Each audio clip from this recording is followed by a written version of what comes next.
Hello and welcome back to OmniFoot TV. This is Omar, your host, speaking with exhaustion. It's been a long day, and Canada are currently facing Argentina. The TV is right there, so if you catch me just looking, you'll you know why. Basically, it's halftime, and I thought there was no better time for me to make this video. And I do want to just make a couple of comments overall on what I got to see today. And I'll start in chronological order.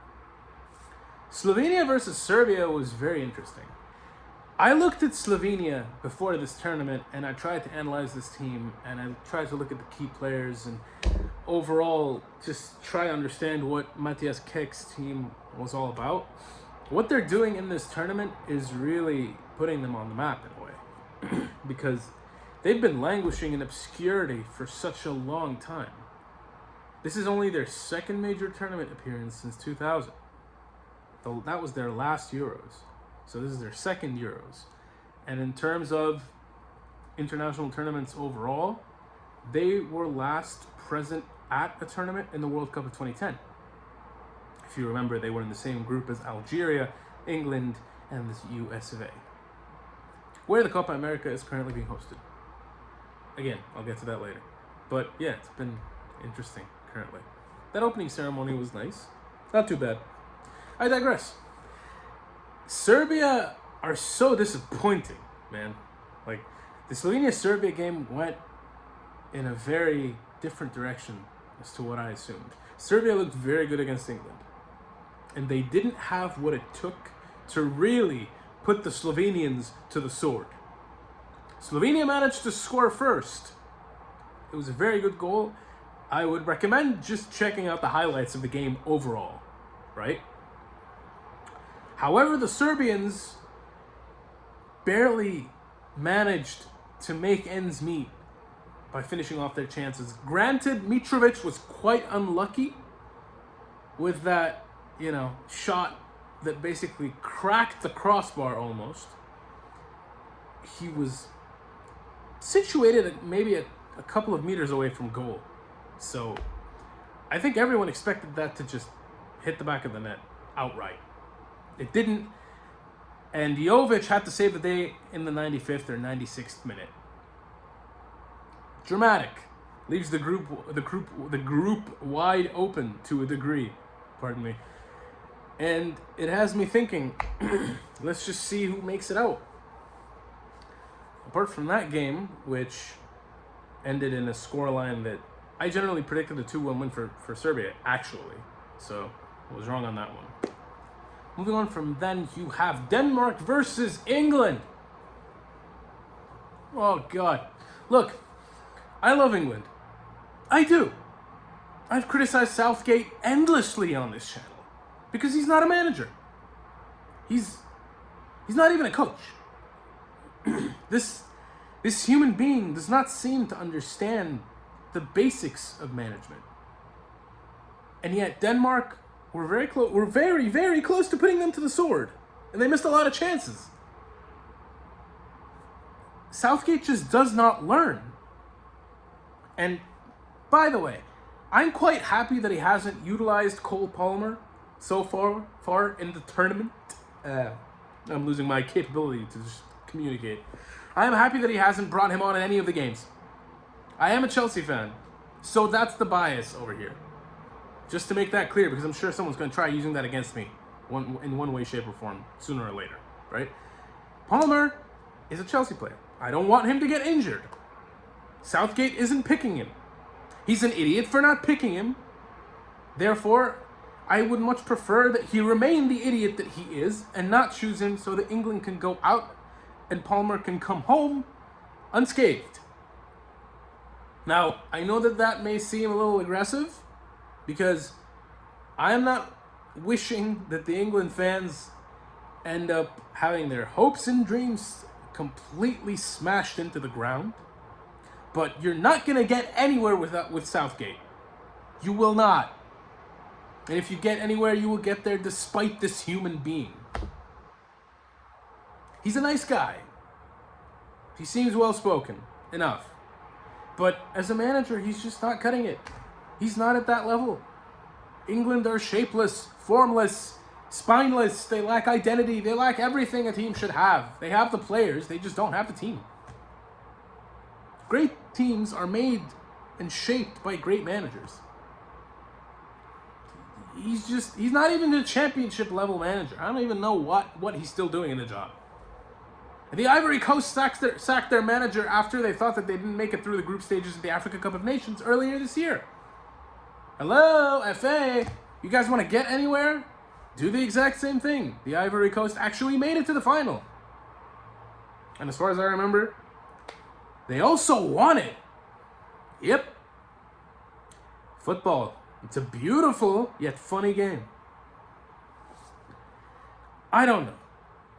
I don't know anymore with this human being. And what's really interesting is that he came out after the game and said that we are trying new things. It's an experiment as we don't have a replacement for Calvin Phillips. I mean, you could have just picked him.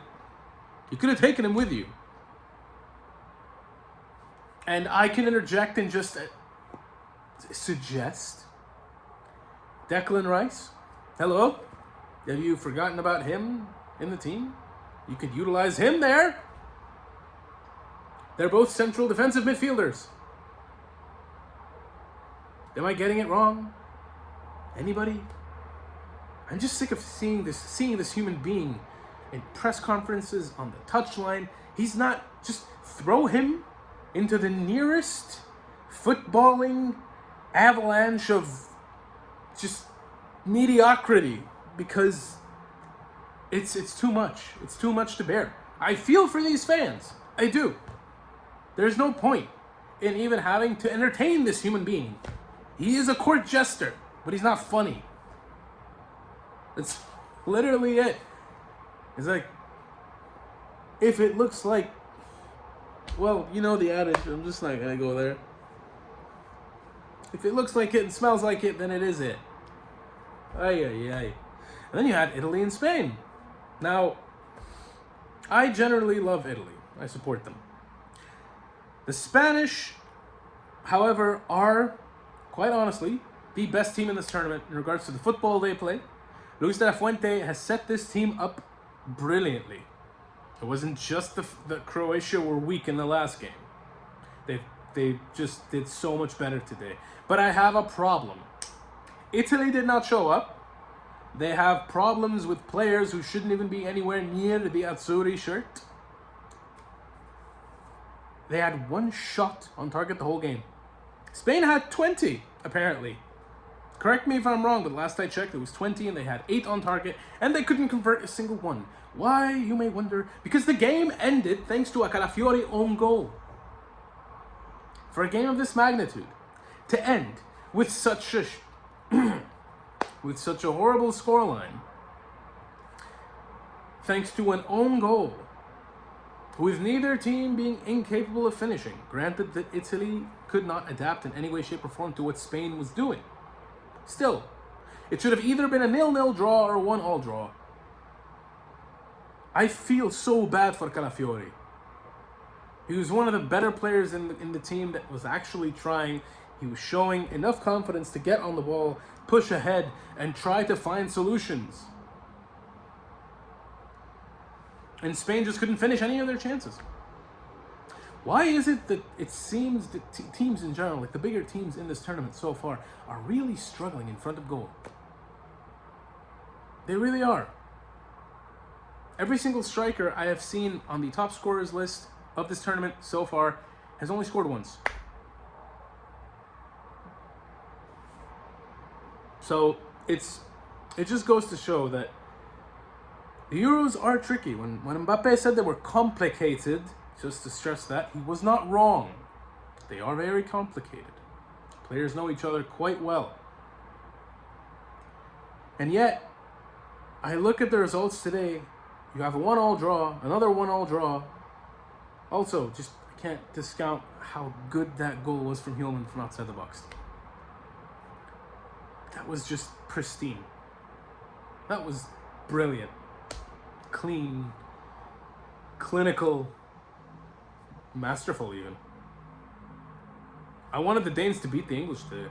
I'm not gonna lie. They were a much better team, both on paper and during the game. They deserved it, but they didn't get it. We've basically had 2 1-all draws and 1 defeat via an own goal today. I don't think anyone could have predicted how the Italy-Spain game would have ended. If anyone did predict the game and put money on that to specifically happen, with a single own goal by Calafiori having led to Spain securing all 3 points and qualifying to the next stage of the competition, I wonder how much money they're sitting on right now. The Argentina-Canada game is about to kick off again with the second half. This is where I leave you guys. To the Canadians watching, good luck in the second half. You guys have done incredibly well. Seriously. And hopefully you'll come away with a result. I personally have been supporting Argentina for years. I live here in Canada. I wish the Canadian national team the best. This game has been a very fun game to watch. If you guys have anything to say about anything I've said, please let it be known in the comments section below. I promote and encourage healthy and respectful discourse. Please like the video if you've enjoyed it. You will find all of our social media links in the description box below. We're on TikTok, X, Instagram, Facebook, and here on YouTube. Subscribe to the channel if you are not. And thank you for tuning in. I have been Omar. You have been wonderful, and I will see you all in my next video.